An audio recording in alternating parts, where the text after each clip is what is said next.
आप एक भी कोई फैक्ट्री बता दीजिए, एक भी कोई हॉस्पिटल बता दीजिए जो इन लोगों ने खोलने का काम किया हो।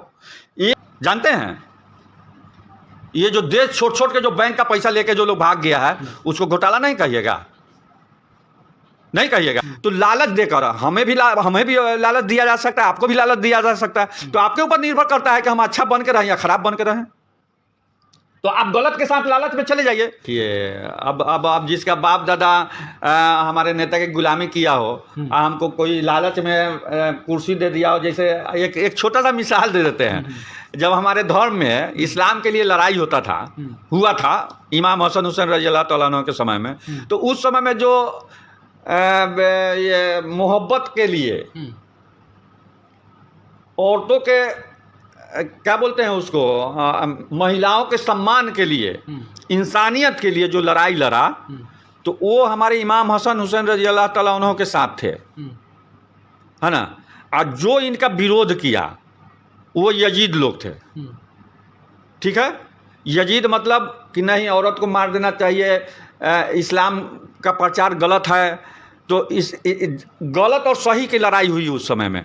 तो उस समय में जो सही के साथ थे उनको लालच दिया जाता था, क्या तुम्हें मैं इतना दौलत दे देता हूँ, इतना तोला सोना देता हूँ, चांदी देता हूँ, ये मकान दे देता हूँ। तो कुछ लोग लालच में चले जाते थे उधर गलत के साथ, और उसके साथ मिलकर अच्छे से लड़ाई लड़ते थे। तो जो यजीद के साथ थे वो यजीदी कहलाए, और जो हमारे इमाम हसन हुसैन रज़ी अल्लाह तआला अन्हु के साथ जो इंसानियत की लड़ाई लड़ा, वो आज याद किए जाते हैं, शहीदों में उनका नाम लिखा जाता है। तो वही उस शब्द को अभी उठाकर आप ले आइए। तो जो बुराई के लिए, बुराई रास्ते पर जो चल रहा है, गलत रास्ते पर चल रहा है, तो लालच देकर हमें भी लालच दिया जा सकता है, आपको भी लालच दिया जा सकता है। तो आपके ऊपर निर्भर करता है कि हम अच्छा बन के रहें या खराब बन के रहें। तो आप गलत के साथ लालच में चले जाइए, आपको तगमा दिया जाएगा, पोस्ट दिया जाएगा, अच्छा पोजीशन दे दिया जाएगा, तो चंद दिनों के लिए होता है। याद है, इतिहास में आपका नाम नहीं लिखा जाएगा। इतिहास में नाम किसका लिखा जाएगा? जो सच्चाई के लिए लड़ेगा, जो इंसानियत के। नीतीश कुमार का तो जो ये देश में जो दंगाई पार्टी है, देश में जो दंगाई पार्टी है, और देश में जो देश को बर्बाद तोड़ने का जो शासन कर रही है, आरएसएस का जो मनुवादी जो संविधान लागू किए हुआ है, ये लोग संविधान को मान कहाँ रहा है? सिर्फ संविधान के अनुसार ये लोग शपथ ग्रहण करता है। संविधान के अनुसार ये लोग सरकार बना के शपथ ग्रहण करता है, लेकिन संविधान के अनुसार देश को नहीं चला रहा है। इनके अफसर कुछ भी बोल दे रहे हैं, तरह तरह की बात बोल दे रहे हैं। इनके जो विधायक हैं वो देश में बांटने का, दंगा फैलाने वाली बात को बोल दे रहे हैं। क्या हमारे संविधान में ऐसा लिखा हुआ है? एक व्यक्ति कुछ बोलता है तो उसको आप जेल भेज देते हैं, और आपका विधायक, आपके सरकार का जो नौकर है, अफसर है, वो बोल रहा है तो उसको आप नहीं भेज रहे हैं। तो ये तो बाबा भीमराव अंबेडकर संविधान को आप नहीं मान रहे हैं। ये तो मनुवादी संविधान के अनुसार आप देश को चला रहे हैं, राज को। उसी के साथ अगर नीतीश बाबू हैं तो इनको हम दूध का धुला तो नहीं कह सकते हैं। आप बुरे का साथ दीजिएगा तो आप भी बुरे कहलाइएगा। दारू के भट्टी में पुलिस आपको पकड़ता है, आप नहीं पीते हैं, फिर भी आप दारूबाज कहलाइएगा। वो हाल नीतीश बाबू का। सवाल पूछने पे आप भड़क जा रहे हैं। कहाँ भड़क रहे हैं? हम आपको सच्चाई बात बता रहे हैं। अगर लालू यादव में अगर कमी नहीं होती तो आज ईडी फिर उनको बुलाया, समन भेजा है, क्या कहिएगा? अरे भाई, ये दाग नहीं है, चारा घोटाला नहीं है? पूरे देश में आज 2014 के बाद कितना घोटाला हुआ है जानते हैं? ये जो देश छोड़ छोड़ के जो बैंक का पैसा लेके जो लोग भाग गया है, उसको घोटाला नहीं कहिएगा, नहीं कहिएगा। ये जो कोरोना के नाम पर खरबों रुपया जो चंदा लेकर उसका हिसाब नहीं दिया गया देश की जनता को, उसको घोटाला नहीं कहिएगा। आप भाजपा के जितने भी विधायक हैं, जितने भी मंत्रालय हैं, आपको उसको सही से जांच करवा दीजिए। खरबों अरबों का आपको घोटाला मिलेगा। एक गरीब का बेटा, वो भी लालू यादव चारा घोटाला किए थे। लालू यादव तो केस किए थे। जगन्नाथ मिश्रा चारा घोटाला किया था, लेकिन जगन्नाथ मिश्रा को कहाँ कोई चारा चोर करता है? इसलिए कि अग्रणी जाति के लोग हैं। एक पिछड़ी जाति का आदमी माने मुख्यमंत्री बन गया तो उसको चारा चोर कह दिए, और जो केस किया उस केस को उजागर करने का काम किया, आप उसको चारा चोर कर रहे हैं। जो ओरिजिनल में चारा चोर किया उसको कुछ नहीं कर रहे हैं। 5 साल तक जेल में रहे हैं इस चारा घोटाला में, आपको क्या लगता है? देखिए, हम गरीब हैं, हम वंचित समाज से आते हैं, तो आप हमको कुछ भी कर सकते हैं, हम कमज़ोर हैं। आप देश में आप पहले से हावी हैं, अंग्रेज के समय से हावी हैं। अंग्रेज के आप गुलामी करते थे, आप वहाँ से पूंजीपति हो गए ज़मीन लेकर, और आपको सत्ता करने के, शासन करने का आपके मन में वो लालसा जगा रहा। आप शासन करने के लिए कुछ भी कर सकते हैं। आप लोग एकजुट हैं, हम गरीब हैं, कम बोलने वाले लोग हैं, जानकारी में का अभाव है, पढ़े लिखे नहीं हैं। तब न लालू यादव ने आवाज़ दिया था, ए सुअर चराने वालों, ए भेड़ चराने वालों, ए बकरी चराने वालों, पढ़ना लिखना सीखो, पढ़ना लिखना सीख लो। क्यों बोले थे वो? क्योंकि हमारा वंचित समाज जो है वो पढ़ा लिखा नहीं है। पढ़ लिखेगा, IAS अफसर बनेगा, BDO बनेगा, CO बनेगा, कलेक्टर बनेगा, SP बनेगा, तब ये सामंतवादी जो विचारधारा के लोग हैं उसको जवाब देगा सब जाकर। आप बीजेपी को केवल टारगेट कर रहे हैं। बीजेपी तो मोतिहारी से जो हरसिद्धि विधानसभा है वहाँ के विधायक को तो मंत्री बना दिया है। अरे मंत्री बना दिया तो समाज का कल्याण हो गया है। मैंने मोतिहारी में मंत्री बना दिए तो समाज का कल्याण हो गया, पूरा मोतिहारी का कल्याण हो गया। मंत्री तो हमारा सरकार बनेगा तो ये मंत्री कोई ना कोई बनेगा, भाजपा का सरकार बनेगा कोई ना कोई मंत्री बनेगा। इसमें खुशी की कौन बात है? काम क्या किए हैं आप एक भी बताइए ना। इतना रोड का विकास हुआ था? नहीं, एक बात बता दीजिए आप, नीतीश बाबू 1990 के पहले इतना रोड का विकास हुआ था? 19 के पहले बिहार में इतना पैसा था? उस समय पैसा नहीं था। आप हिसाब तो देख लीजिए कि केंद्र सरकार कितना पैसा देता था।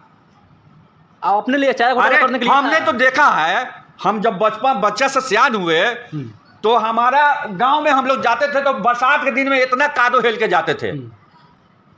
इसलिए हेल के जाते थे कि उस समय में विधायक दूसरा कोई हुआ करता था।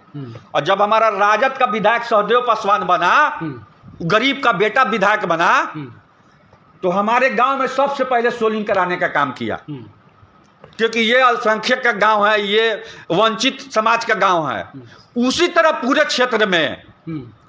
पूरे क्षेत्र में खोज के कि कौन वंचित समाज का गांव है, कौन समाज पिछड़ा हुआ है, किस समाज में विकास नहीं हुआ, वैसे वैसे समाज में सोलिंग और ढलैया कराने का हमारा सरकार काम किया था। केवल सवाल करने पे भड़क जा रहे हैं। फिर तो लोग कह रहे हैं कि बिहार में बाहर है, फिर से नीतीश कुमार है। कहने के लिए तो कुछ भी कह सकता है लोग, कहने के लिए तो कुछ भी कह सकता है।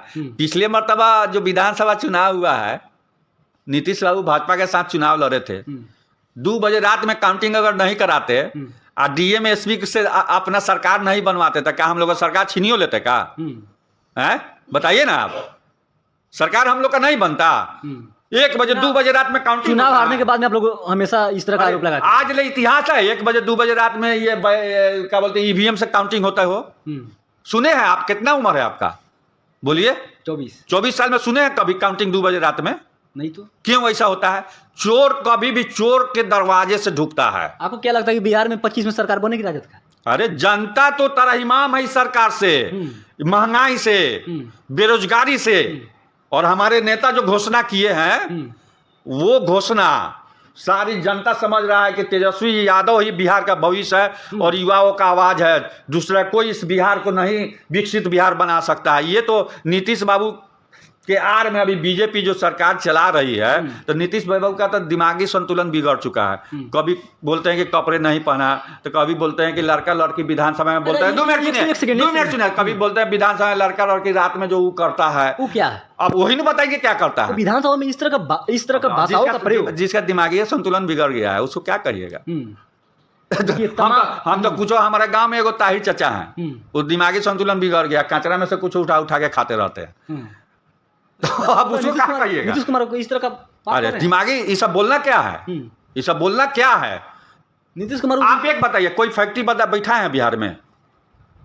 हम एक स्टेट की बात बता रहे हैं, 2014 के बाद बोलते हैं कि इंडिया में कुछ हुआ ही नहीं। आप एक भी कोई फैक्ट्री बता दीजिए, एक भी कोई हॉस्पिटल बता दीजिए जो इन लोगों ने खोलने का काम किया हो। एक भी कोई विद्यालय बता दीजिए जिसमें बच्चों का पठन पाठन अच्छा ढंग से हो सके। देखिए, सब पार्टी और सब दल अपने अपने पार्टी को बचाने में लगता है। आपसे मैं यही चीज़ जानना चाह रहा था। हमेशा लोग कहता है कि जंगल राज, लेकिन आप इस जंगल राज को आप लोग कब तक साफ सुथरा कर दीजिएगा ताकि दाग मिट जाए? देखिए, जंगल राज क्या है अभी, ये इसको जंगल राज नहीं कहिएगा, इसको महाजंगल राज कहिए। जब जंगल लालू जी के रीजन को जंगल राज कहते हैं तो उससे तो 10 गुना ज़्यादा अभी भ्रष्टाचार है और हत्या है, लूट है और बेरोजगारी है, महंगाई है। तो इसको तो महा जंगल राज कहिए आप।